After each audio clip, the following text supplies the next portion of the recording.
Hello there. I am Abraham Lincoln. Howdy, I'm John Wilkes Booth. I have been approached to give a talk about the recently concluded Civil War. A talk that will explain what went on in both sides of the war and the big events that happened during it. Now, with introductions out of the way, let's dive into it. There were multiple reasons that we went to war with each other, but at the heart of the divide was slavery. This tension between the North and the South was pretty high, and the ultimate reason that the South seceded was when I got elected. When South Carolina got word that Lincoln was elected as President of the United States, they became the first state to secede from the Union. And then, throughout February of 1861, 7 states from the Confederacy wrote our Constitution and planned for a glorious new independent nation. As soon as I was inaugurated into office, the Confederacy and other southern states began to seize federal outposts throughout the South. But the event that really started the war was when they attacked Fort Sumter in South Carolina. I called for arms because of this attack. But me, as well as many of my countrymen, thought that the war would only last for 9 months. What do you think the reason was for the war? States' rights, of course. Not slavery? No, of course not. Slaves loved their masters. Freeing them was a bad idea because they lost their way of life and it was a big impact on our economy. We had many eager soldiers who wanted to take the fighting into the Confederacy's capital. I, however, made them go to Bull Run because I thought that this would make it a much easier victory. But I was soon proven wrong, as the first battle of Bull Run, where many of my troops were defeated. We in the South were confident that we would win. We were outnumbered, but we still had better generals, better soldiers, and our army didn't need to invade the North. All we had to do was defend, and hopefully we would receive foreign aid. The Battle of Bull Run, we were able to force the Union troops back to Washington under the leadership of Thomas Stonewall Jackson. The North had a much harder job than the South, because we not only had to invade the South, but also force them to surrender. We did have more numbers among our ranks and a better navy, which helped with our blockade of the South on the Atlantic. But sadly, the situation with our generals was not as good as our navy.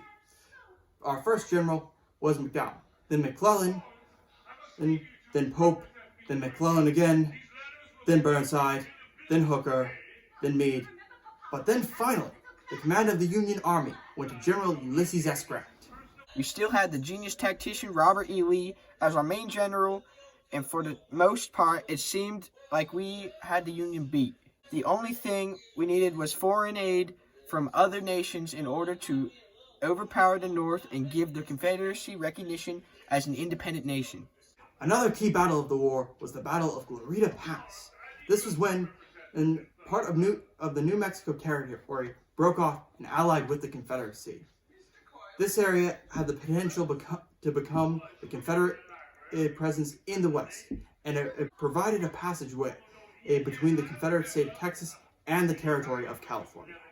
If we had won the Battle of Glorieta Pass, we would have eventually been able to control the majority of the West. The Union Army was too busy focusing on the eastern front of the war, and a victory of Glorieta Pass meant we could easily seize California and its large amount of resources. Unfortunately for us, Union troops were able to sneak behind our lines, and they looted our supplies, took prisoners, and killed some of our animals.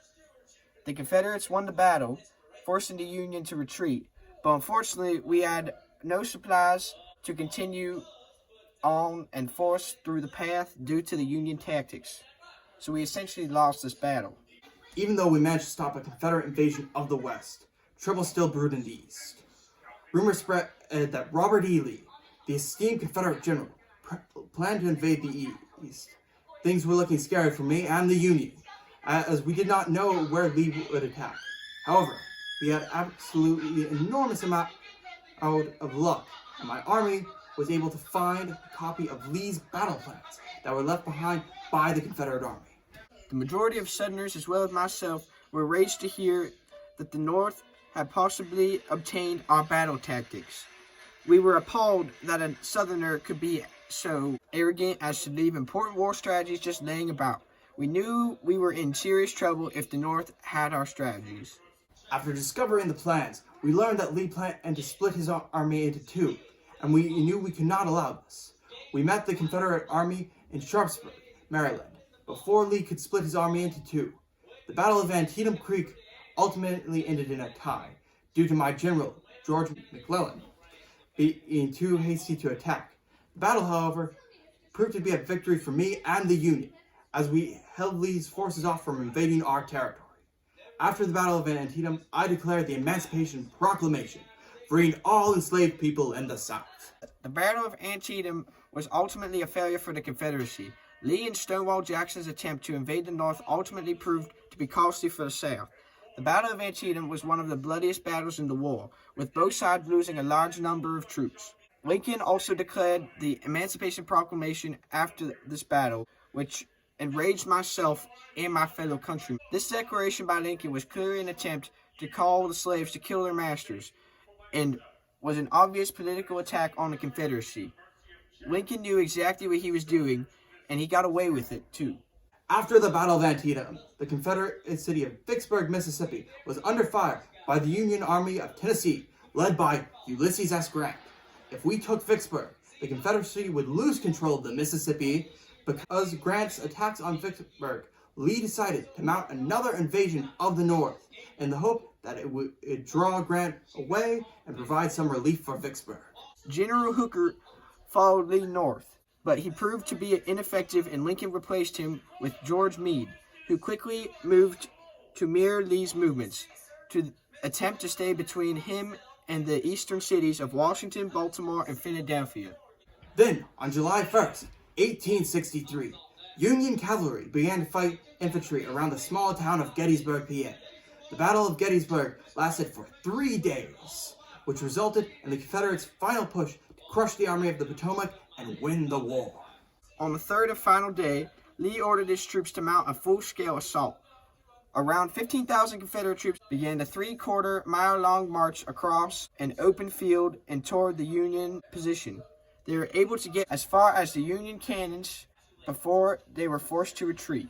Then came the Confederates' final charge, which was meant to be a three-pronged attack, consisting of an assault on the Federal right flank at Culp's Hill, and Stuart's cavalry riding around the Union position and attacking from the rear.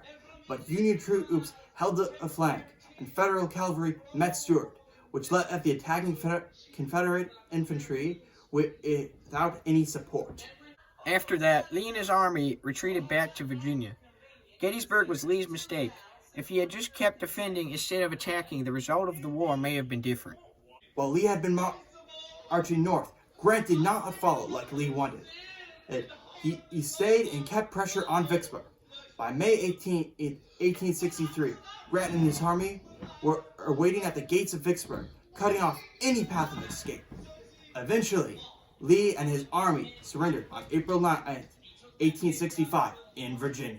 This loss was huge for the Confederacy. The defeat was on the same day as Lee was retreating from the Battle of Gettysburg, and the Union now had an easy path to the Deep South, and they were able to cause problems for many southern towns and the land around them.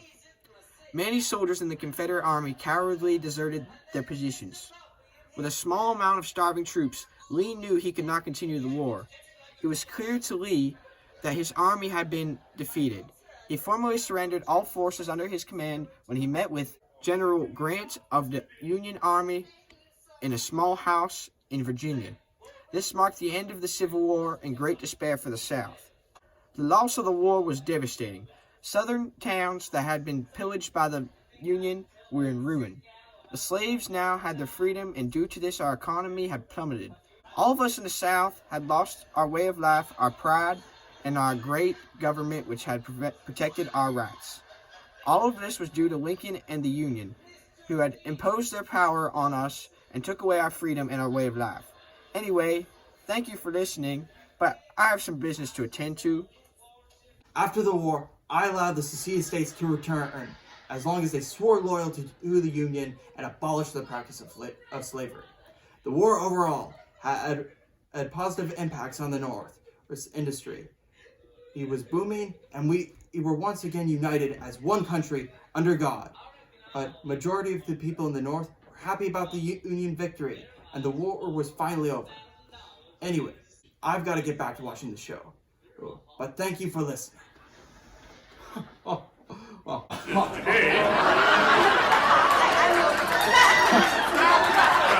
my dear. This is personal business. Money matters, my love, which women know nothing about. Mr. Coyle today. Papa, how I wish we'd get to that agent. No nonsense, Florence. Impossible. He knows my affairs. Why, his father was agent for the late baronet. Why, he's one of the family owners. But I have implicit faith in my own judgment and process. That man is not to be trusted. Oh, Florence, you are ridiculous. I could not get on a week without him.